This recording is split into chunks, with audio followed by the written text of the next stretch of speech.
Gênesis capítulo 37, nós vamos meditar do verso 5 em diante, e durante essa palavra, comece a se ver, porque você também está vivendo um processo na sua vida. Todos nós estamos. Eu não sei em que processo você está, mas compreender isso vai fazer você continuar até o fim. Gênesis 37, do verso 5 em diante, diz: José teve um sonho que contou a seus irmãos, por isso o odiaram ainda mais. Pois ele lhes disse: ouvi, peço-vos, este sonho que tive. Estávamos nós atando molhos no campo, e eis que o meu molho, levantando-se, ficou em pé, e os vossos molhos o rodeavam, e se inclinavam ao meu molho. Responderam-lhe seus irmãos: tu, pois, deverás reinar sobre nós? Tu deveras terás domínio sobre nós? Por isso ainda mais o odiavam, por causa dos seus sonhos e das suas palavras. Teve José outro sonho, e o contou a seus irmãos, dizendo: tive ainda outro sonho, e eis que o sol e a lua e 11 estrelas se inclinavam perante mim. Quando o contou a seu pai e a seus irmãos, repreendeu o seu pai e disse-lhe: que sonho é esse que tiveste? Porventura viremos eu, tua mãe e teus irmãos, a inclinar-nos com o rosto em terra diante de ti? Seus irmãos, pois, o invejavam, mas seu pai guardava o caso no seu coração. Conte seus sonhos a quem pode ajudar a realizá-los. Não conte seus sonhos a qualquer um. Existem sonhos que nós falamos para os outros, contamos, abrimos, só para gerar ciúmes, inveja, porque o ser humano é assim, ou melhor, a maioria é assim. Existe uma pequena minoria, e essa minoria são esses que vão lhe ajudar a construir o seu projeto, que vão lhe ajudar a construir o seu sonho. A Bíblia nos fala de Jonatas, que ajudou a Davi. Ele era filho do rei, mas ajudou a Davi, porque queria ajudar Davi a realizar os seus sonhos. Nós precisamos de pessoas como Jonatas na nossa vida, pessoas que nos ajudem a realizar, pessoas que dizem: em que posso ajudar você? Em que posso servir a tua vida, a tua empresa, o teu ministério, o teu desejo, o teu sonho? Nós vemos aqui que Deus revelou para José o sonho. Deus revelou o propósito de tudo aquilo que José iria se tornar. José iria se tornar um líder extraordinário, alguém grande diante do pai, diante dos irmãos. Agora, Deus revelou o propósito, mas não revelou o processo. Sabe por quê? Porque se Deus revelasse o processo para nós, do lugar que Ele deseja que nós cheguemos e tudo que iremos passar para chegar até lá, a maioria ia desistir no meio do caminho. Se Deus revelasse para José tudo aquilo que ele iria viver nos próximos dias, eu tenho certeza, querido, queria fazer com que José pensasse uma, duas vezes antes de aceitar aquele propósito de Deus, aquela grandeza que Deus tinha para a sua vida.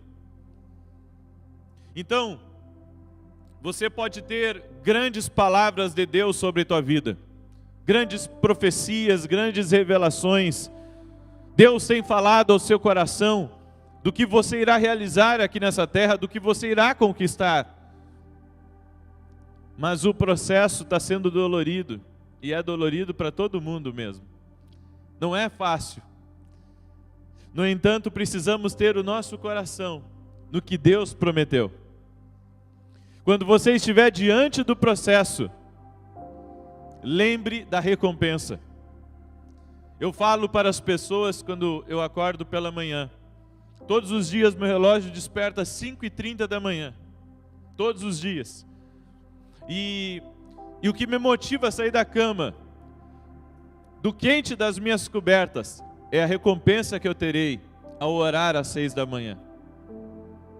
Querido, tudo que você fizer, quando você estiver cansado, quando você estiver pensando em desanimar, lembra da recompensa.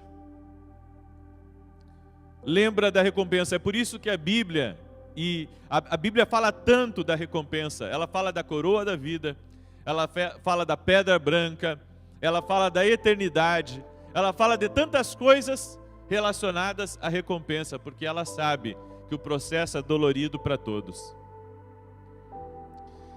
E uma coisa que nós aprendemos aqui é que José,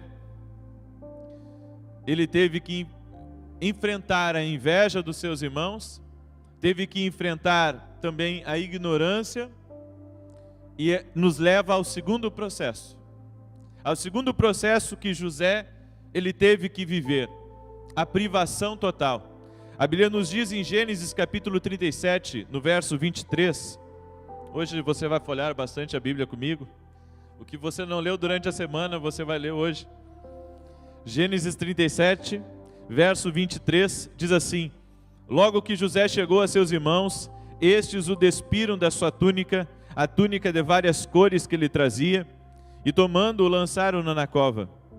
Mas a cova estava vazia, não havia água nela, nem água havia na cova. Depois sentaram-se para comer, e levantando os olhos, viram uma caravana de ismaelitas que vinha de Gileade nos seus camelos, traziam traga-canto, bálsamo e mirra, que iam levar ao Egito. Disse Judá a seus irmãos: de que nos aproveita matar nosso irmão e encobrir o seu sangue? Vinde, vendamo-lo a esses ismaelitas, e não seja nossa mão sobre ele, porque é nosso irmão, nossa carne. E escutaram-no seus irmãos. Ao passarem os negociantes midianitas, tiraram José, alçando-o da cova, e venderam-no por 20 siclos de prata aos ismaelitas, os quais o levaram para o Egito. Aqui nós vemos o segundo nível, o segundo processamento, aonde José, ele foi vendido pelos seus irmãos. Imagina, você ser vendido pela sua família. Aqueles que estavam com você, aqueles que viveram com você, aqueles que estavam na mesa junto com você, aqueles que riram com você, aqueles que lhe parabenizaram no seu aniversário. Agora todos eles o vendiam, o entregaram, o traíram. E a Bíblia diz que jogaram José num fosso, numa cisterna, sem água, e ele foi vendido para uma caravana de escravos. Antigamente, os escravos, eles eram presos em grilhões, passavam fome, eram espancados. José viveu tudo isso até ser vendido novamente. E aqui nesse tempo de privação total, aonde a comida era pouca, aonde a água era pouca, só davam água para eles quando os seus donos bem entendiam, José teve que administrar o pouco na sua vida.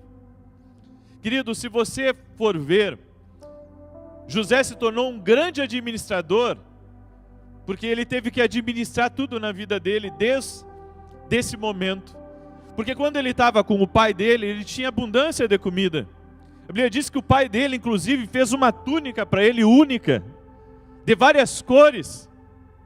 E a Bíblia nos fala que agora, vendido como escravo, ele tinha que comer apenas a comida que os seus donos davam, o pedaço de pão, o pedaço de bolacha que era jogado para eles.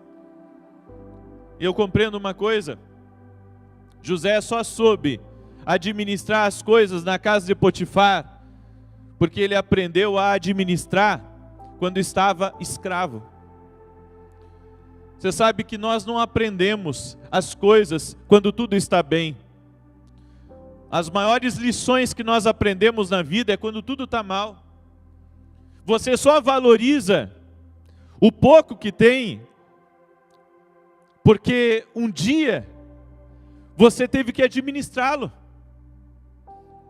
Porque quem vive na fartura toda a vida não dá valor se perde um pouco, porque sempre tem mais, mas quem já teve pouco, ou quem já não teve nada, sabe administrar, administrou o pouco.